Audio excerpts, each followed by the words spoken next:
पहा फक्त Maharashtra superfast news, आवाज जनतेचा।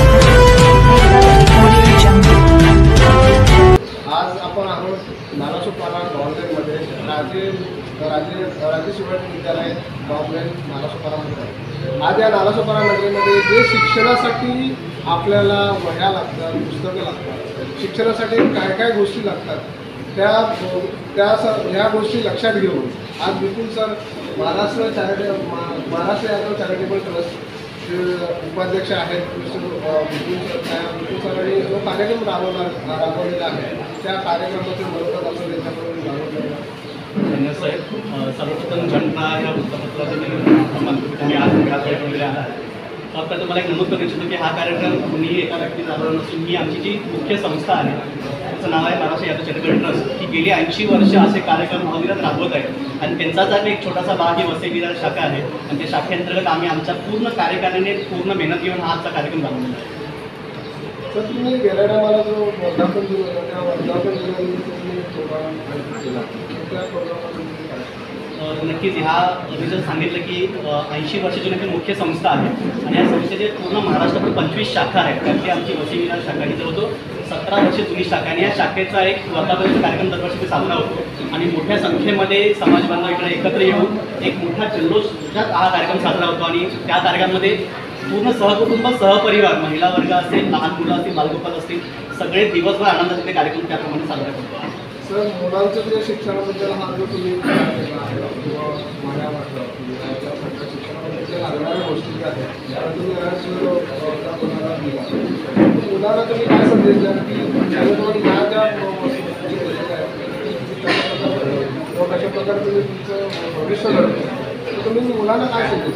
नक्कीच साहेब, प्रत्येक लक्षात घेतलं पाहिजे आपल्या मुलांनी खास करून आजच्या या कॉम्पिटिशनच्या युगामध्ये आज ही स्पर्धेचं युग चालू आहे या युगामध्ये शिक्षणाशिवाय दुसरा काहीच पर्याय नाही। तुम्ही कुठल्याही क्षेत्रात तुम्हाला शिक्षण फार महत्त्वाचं आहे आणि मी तुम्हाला अभिमानाने सांगेन की गेली 80 वर्ष जुने म्हणजे माझ्या आजोबाच्या पण पुढच्या पिढींनी हे आमच्यासाठी हे नियोजन का केलं असेल त्यांनी दुसऱ्या गोष्टीमध्ये काय इन्व्हेस्टमेंट केली त्यांनी हे ठामपणे सांगितलं की या संस्थेतून जो काय फायदा होईल, आर्थिक फायदा होईल त्याचा एक मोठा हिस्सा मुलांना शिक्षणात खर्च झाला होता आणि त्या अनुषंगाने त्यांनी जेव्हा 80 वर्षापूर्वी जर हे नियोजन केलं असेल तर त्यांनी काय ते विचार करून नक्की केलं असेल। त्यामुळे हा जे आम्ही वह्या वाटत असेल, पुस्तक वाटत असेल हे इतक्या वर्ष आज त्याच माध्यमातून जे आमचे अध्यक्ष अजयदादा निर्वडकर आहेत आणि सन्माननीय विश्वस्त मंडळ आहेत त्यांच्या माध्यमातून आज मी असेल, माझी कार्यकारिणी असेल, आज त्यांच्या सगळ्यांच्या पाठबळामुळे आम्ही ते आज चांगला कार्यक्रम घेऊ शकतो। त्यामुळे त्यांचे धन्यवाद आणि या निमित्ताने मी मुलांना एवढंच सांगेन की हे जे कोणी करतंय आपल्यासाठी जे आदर्श शेट्टा काम करतायत त्यांची फक्त एवढीच इच्छा असते की तुम्ही याचा फायदा घेऊन पुढे जाऊन काहीतरी समाजाचं नाव उज्ज्वल केलं पाहिजे आणि परत त्या प्रवाहात येऊन समाजाला परत तुमचं देणं जे असेल ते परत केलं पाहिजे।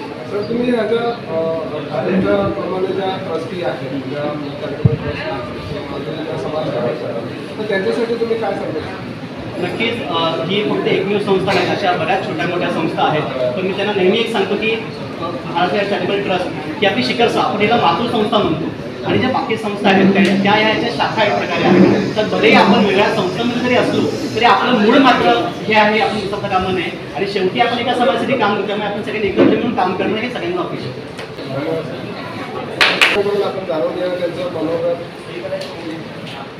नमस्कार, आज गवळी लोकांसाठी छोटी अशा प्रकारे म्हणजे थोडीशी अगदी सुरुवात लहानपणापासून खाजलेले 17 वर्ष कोणत्या ना कोणत्या संस्थेद्वारे समाजामध्ये मदत करायचा थोडाफार आपल्याकडून पर्सनली आपण समाजाचा काहीतरी देणं बघतो म्हणून हातभार लावायचा प्रयत्न बरीच वर्षांपासून चालू आहे। लेवल हळूहळू वर जात आहे। आमचा समाज खूप विखुरलेला आहे। प्रत्येक भागांमध्ये जेव्हा आपण एकत्र होतो तेव्हा आपल्याला कळतं। पूर्वी जेव्हा आमची जी मेन आपली जी चॅरिटेबल ट्रस्ट आहे महाराष्ट्रीयन चॅरिटेबल ट्रस्ट ही गेल्या 80 वर्षापासून कार्यरत आहे। समाज बांधणी करतात प्रत्येक गावातील संपूर्ण महाराष्ट्रामध्ये त्यांनी खूप मोठी मोठी कामगिरी बजावलेली आहे। प्रत्येक तालुक्यांमधून त्यांनी हॉल वगैरे चालू करून लोकांना लग्नासाठी वगैरे वापरण्यासाठी किंवा एकत्र आणण्यासाठी समाजातून त्यांनी फार बरेच प्रयत्न केलेले आहेत। आता पूर्वी असं होतं की आपण लोकांना एकत्र करणार असतो, आपल्याकडे काही हे नव्हतं की जे आता मुख्य लोक असतात जी गावांमध्ये असतात ज्यांना असं वाटतं की आपण काहीतरी समस्या फार कमी लोक होती त्यांना आपण संपर्क करू शकतो। आता हल्ली असं झालं की आपल्याकडे सोशल मीडिया आता पटापट आपली ॲडव्हर्टिजमेंट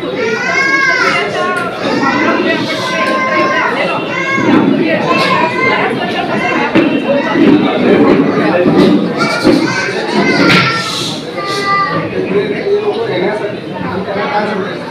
सगळे येण्यासाठी आपण फक्त एवढाच विचार करूया की आपल्याला समाजाला वर आणायचं आहे आणि आपण गौरी समाजातले आणि गौरी समाजाची सुरुवात आम्ही महाराष्ट्र चॅरिटेबल ट्रस्ट हे गेल्या 80 वर्षापासून करत आहे आणि खूप प्रौढ व्यक्ती म्हणजे त्यांनी आपला वेळ काढून त्यावेळेमध्ये त्यांचे धंदे सांभाळून त्यावेळेला लोकांकडे पैशांचं एवढं चलन नसायचं.